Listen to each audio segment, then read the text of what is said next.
What if some of your presentations are just kind of hard to read, but not all of them?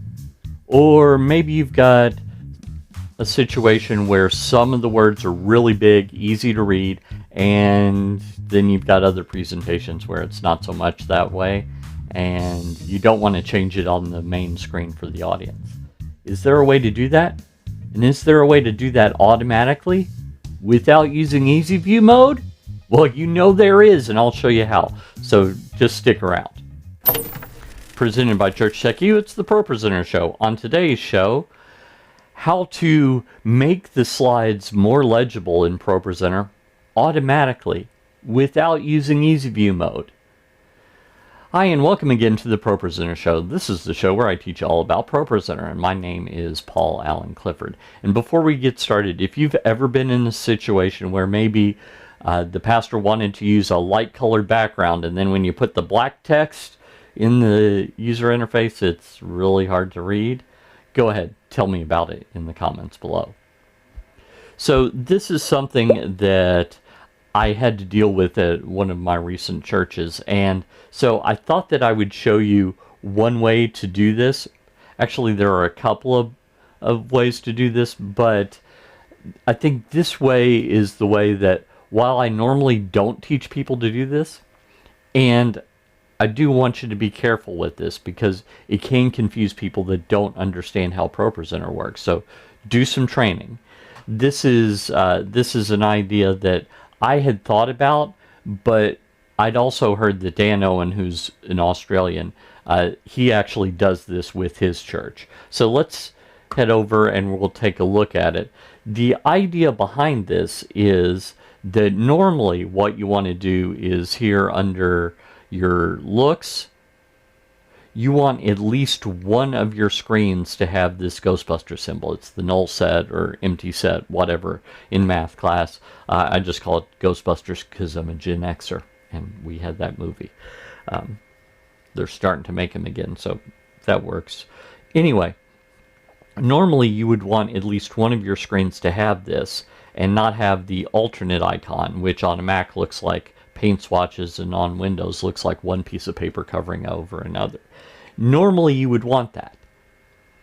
And the reason that you would want that is if you make any edits here in the center, I mean, other than changing the word, I mean any edits like edits that would be updated by a theme, or you change the theme in the main thing, then that wouldn't be reflected on your screens, and it could be very confusing for people.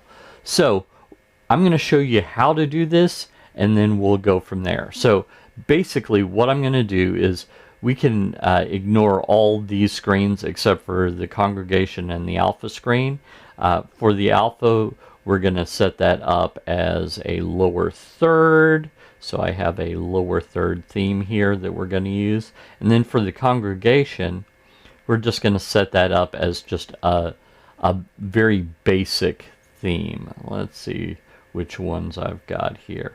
Yeah, let's just do this one. So these are the only two screens that we're going to worry about, the congregation and the alpha. So now I'm going to make live so that we're on this look, and now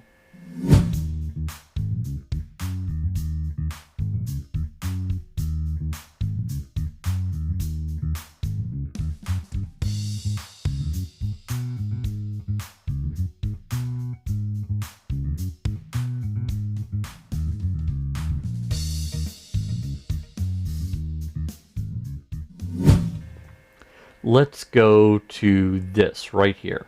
Now you'll notice that, here, let me preview the congregation screen.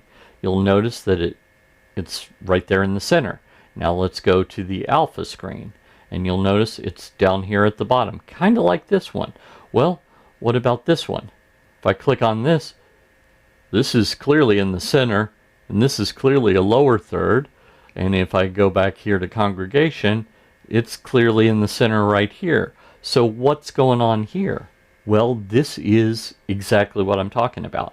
So let's right click and edit this slide. We could also apply a theme that just makes it very legible. But what I'm going to do here is I'm going to get rid of the fill, and I'm going to make this nice and big. So let's make it 90. Actually, let's make it even bigger, 120. So 120 here, and we could do the same thing here, make this 120, etc. I'm going to actually make sure that the text box is nice and big, etc. So now when we go back here, notice this is very legible, but it looks totally different on the congregation screen, and it looks totally different on the screen that we're live streaming. Same thing for here. Now, of course, there's a built-in feature called Easy View, which I can click down here and I can do much the same thing.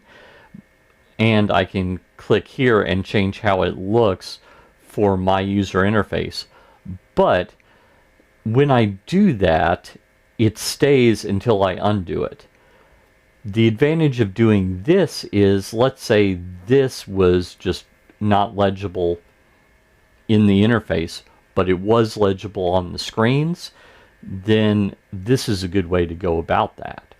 And when I go to the next thing, it stays as it is. And so basically I could go back to a look where it didn't have the alternate theme on one of my main screens and do it that way. So that is it's a bit of a hack, and make sure everyone knows what's going on, because I did this one time and the person who set up the slides didn't know what was going on because I hadn't gotten to train him fully yet. I was new at that church. So make sure everyone knows what's going on, and then this is just a little helpful tip for certain circumstances where maybe you want something like Easy View mode, you want to be able to read the slides in the interface a little bit better, but do make sure everyone knows what's going on. If you're curious, like you want a more step-by-step, I'm going to make a cheat sheet for you. So what we're going to do is we are going to head on over to tdm.fyi/pro-gifts, GIFTS, and just choose the legible slides cheat sheet or something like that, and then give me your name and email address and I'll email that to you for free. Until next time, this is Paul Allen Clifford from TrinityDigitalMedia.com and ChurchTechU.com, reminding you to go out and change eternity.